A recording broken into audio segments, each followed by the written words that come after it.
झूठों ने झूठों से कहा है सच बोलो। झूठों ने झूठों से कहा है सच बोलो। सरकारी ऐलान हुआ है सच बोलो। घर के अंदर तो झूठों की एक मंडी है। घर के अंदर तो झूठों की एक मंडी है। दरवाजे पर लिखा हुआ है सच बोलो। सलाम, नमस्ते, सत श्री अकाल। मैं हूं आपके साथ हर्षिता मिश्रा और आप देख रहे हैं टाइम्स मेल। हिंडनबर्ग ने मोदी जी के यार और देश के सबसे बड़े अमीरों में शुमार गौतम अडानी पर जब से फर्जीवाड़े के कथित इल्जाम लगाए हैं तब से ही अडानी ग्रुप एकदम हिला हुआ है। काफी इंतजार के बाद अडानी ग्रुप की तरफ हिंडनबर्ग के आरोपों को खारिज किए जाने का काम शुरू हुआ है, लेकिन अडानी ने खुद पर हुए हमले को भारत पर हमला करार दिया है और इसे राष्ट्रवाद से जोड़ दिया है। वहीं दूसरी तरफ महज 2 दिन के भीतर भारी नुकसान के बाद गौतम अडानी दुनिया के तीसरे सबसे बड़े अमीर लोगों की लिस्ट में काफी नीचे नजर आ रहे हैं। अडानी साहब तीसरे पायदान से फिसलकर सीधे 7वें पायदान पर पहुंच गए। रविवार को गौतम अडानी का जवाब आने के बाद हिंडनबर्ग ने अगले ही दिन अपना बयान जारी किया है और कहा है कि अडानी ग्रुप राष्ट्रवाद का चोला ओढ़कर देश को चूना लगा रहे हैं, तिरंगे की आड़ में धोखा दे रहे हैं। हिंडनबर्ग ने अडानी के जवाब पर प्रतिक्रिया देते हुए कहा है कि अडानी ने उनके किसी भी सवाल का जवाब ढंग से नहीं दिया। हिंडनबर्ग ने कहा कि अडानी ने 88 में से 62 सवालों के जवाब दिए ही नहीं हैं, यानी सीधे तौर पर वो 62 सवालों को हजम कर गए और उनका यही रवैया हिंडनबर्ग के आरोपों की पुष्टि करता है। पर सवाल है कि आखिर गौतम अडानी या उनकी कंपनी पर लगे आरोप का भारत से क्या ताल्लुक है? क्या गौतम अडानी खुद को भारत समझ रहे हैं या वो खुद को प्रधानमंत्री मान रहे हैं? आखिर गौतम अडानी खुद पर उठ रहे सवालों को राष्ट्रवाद से क्यों जोड़ रहे हैं? वो खुद पर उठ रहे सवालों को भारत से क्यों जोड़ रहे हैं? गौतम अडानी खुद पर हुए हमले को भारत पर हमला क्यों करार दे रहे हैं? हिंडनबर्ग ने 88 सवाल पूछे थे, उनके एक एक सवाल का जवाब देने से गौतम अडानी क्यों भाग रहे हैं?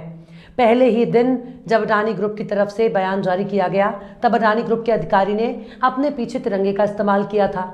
तभी इस बात का अंदाजा हो गया था कि अडानी साहब तिरंगे के पीछे अपने सारे ऐप को छुपाने की कोशिश कर रहे हैं, जो बाद में देशभक्ति और राष्ट्रवाद से जोड़ सकते हैं। और हुआ भी वही।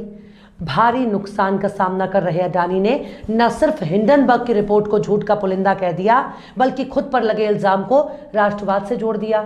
अडानी ग्रुप ने 413 पन्नों के अपने जवाब में हिंडनबर्ग के तमाम आरोपों का खारिज किया और इसे भारत पर हमला करार दिया है। मतलब गौतम अडानी खुद को भारत सरकार समझने लगे हैं, मानो भारत के प्रधानमंत्री के तौर पर वो अपना बयान जारी कर रहे हों। आखिर कैसे अडानी ने खुद पर लगे तमाम आरोपों को किया खारिज? आखिर कैसे खुद पर हुए हमले को भारत पर हमला बता रहे हैं अडानी? आखिर कैसे हिंडनबर्ग ने अडानी के राष्ट्रवाद पर उठाया सवाल? आखिर कैसे तिरंगे की आड़ में छपने लगे अडानी? बताएंगे आपको और भी बहुत कुछ। लेकिन आप अगर हमारे चैनल पर नए हैं और पहली बार हमारी वीडियो को देख रहे हैं तो आप हमारे चैनल टाइम्स मेल को सब्सक्राइब कर लें, वीडियो को लाइक कर दें और बेल आइकन का नोटिफिकेशन बटन भी प्रेस कर दें ताकि बिना देरी हमारी हर खबर आपको मिलती रहे। लौटते हैं आप खबर की तरफ। इस वक्त पूरे देश में अडानी की चर्चा जोर शोर से हो रही है। हर तरफ अडानी के कारनामों पर बहस हो रही है। हर तरफ अडानी की करतूत और भारतीय बैंकों की मजबूरी की बात हो रही है। LIC के घाटे की बात हो रही है। स्टेट बैंक ऑफ इंडिया के भारी भरकम कर्ज की बात हो रही है। गौतम अडानी के जरिए भारतीयों को चूना लगाने की बात हो रही है। और तो और मोदी जी के साथ उनकी गहरी यारी की बात हो रही है। हिंडनबर्ग ने गौतम अडानी का जवाब आने के बाद सीधे तौर पर कहा है कि गौतम अडानी तिरंगा ओढ़कर भारत को लूट रहे हैं। हिंडनबर्ग ने कहा कि राष्ट्रवाद का चोला ओढ़कर धोखाधड़ी से नहीं बचा जा सकता। अडानी ग्रुप ने असली मुद्दों से ध्यान भटकाने की कोशिश की है। आरोपों का जवाब देने के बजाय वो राष्ट्रवाद का सहारा ले रहा है। हिंडनबर्ग का ये बयान अडानी के उस 413 पन्नों का जवाब देने के अगले ही दिन आया है। अडानी ग्रुप ने रविवार जारी अपने बयान में हिंडनबर्ग इल्जामों का 413 पेज में जवाब दिया। अडानी ग्रुप ने हिंडनबर्ग के आरोपों को भारत पर हमला बताया। ग्रुप ने कहा कि वो 24 जनवरी को मैडॉफ्स ऑफ मैनहट्टन हिंडनबर्ग्स रिसर्च की रिपोर्ट को पढ़कर हैरान और काफ़ी परेशान है। अडानी ग्रुप ने कहा कि ये रिपोर्ट झूठ के अलावा और कुछ नहीं है।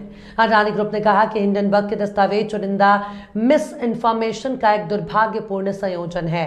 इसका मकसद भारत को बदनाम करना है। इसके साथ ही अडानी ग्रुप ने हिंडनबर्ग के इल्जामों को निराधार बताया और कहा कि ये सिर्फ बदनाम करने के लिए लगाए गए इल्जाम है।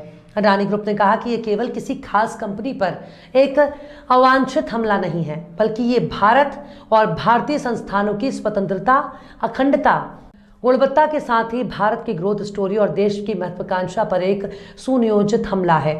मतलब उनका बयान पढ़कर ऐसा लग रहा है कि जैसे भारत की सरकार का बयान हो, उनके बयान को पढ़कर ऐसा लग रहा है कि जैसे उनके बयान भारत सरकार ने तैयार किए हों और वे अपने विरोधी देश को जवाब दे रहे हैं। वहीं अगर हिंडनबर्ग की रिपोर्ट पर गौर किया जाए तो उसने दावा किया है कि अडानी ग्रुप ने गौतम अडानी के बड़े भाई विनोद अडानी और उनकी विदेशी सेल कंपनियों के साथ अरबों डॉलर की डीलिंग की है। विनोद अडानी की विदेश में 38 कंपनियां हैं। उनकी मॉरिशस के अलावा यूएई, साइप्रस, सिंगापुर और कई कैरेबियाई देशों में कंपनियां हैं। इनसे अडानी ग्रुप के शेयरों और अकाउंटिंग पर सवाल उठते हैं। इसके जवाब में अडानी ग्रुप ने कहा कि विनोद अडानी उसकी किसी भी कंपनी से नहीं जुड़े हैं और इन ट्रांजैक्शंस में कोई गड़बड़ी नहीं है। वहीं हिंडनबर्ग रिसर्च ने अडानी का जवाब आने के बाद कहा कि हम मानते हैं कि भारत एक वाइब्रेंट डेमोक्रेसी है और एक सुपर पावर के तौर पर उभर रहा है, लेकिन हम ये भी मानते हैं कि अडानी ग्रुप भारत के भविष्य के साथ खिलवाड़ कर रहा है। ये ग्रुप राष्ट्रवाद की आड़ में देश को लूट रहा है। हमारा मानना है कि फ्रॉड चाहे जो भी करे वो फ्रॉड ही होता है। आप इसे देश पर हमला बताकर बच नहीं सकते हैं। हिंडनबर्ग ने यह भी कहा कि उसके अडानी ग्रुप से 88 सवाल पूछे थे, जिसमें से उसने 62 सवालों के जवाब नहीं दिए। इनमें से कई सवाल ट्रांजैक्शंस की प्रवृत्ति और हितों के टकराव के बारे में पूछे गए थे, लेकिन अडानी ग्रुप ने इनका कोई जवाब नहीं दिया। उसने जो जवाब दिया है उसमें काफ़ी हद तक हमारी रिपोर्ट की पुष्टि की है। वहीं दूसरी तरफ भारतीय जीवन बीमा निगम यानी LIC पिछले कुछ दिनों से अडानी ग्रुप के शेयरों में अपने निवेश को लेकर सुर्खियों में है। कई मीडिया रिपोर्टों में LIC के इस निवेश के डूबने की बात कही गई थी। हालांकि अब LIC ने खुद इस मामले में सामने आकर सफाई दी है। LIC ने बताया कि वो अडानी ग्रुप के शेयरों में निवेश करके नुकसान के नहीं बल्कि 26,000 करोड़ रुपए के फायदे की स्थिति में है। LIC ने सोमवार 30 जनवरी को जारी एक बयान में ये जानकारी दी है। लेकिन अगर अडानी के राष्ट्रवाद और देश प्रेम में 1% भी सच्चाई और ईमानदारी है, अडानी को चाहिए वो फौरन अमेरिका की अदालत में हिंडनबर्ग की रिपोर्ट को चैलेंज करे और हिंडनबर्ग की रिपोर्ट को बेनकाब करे।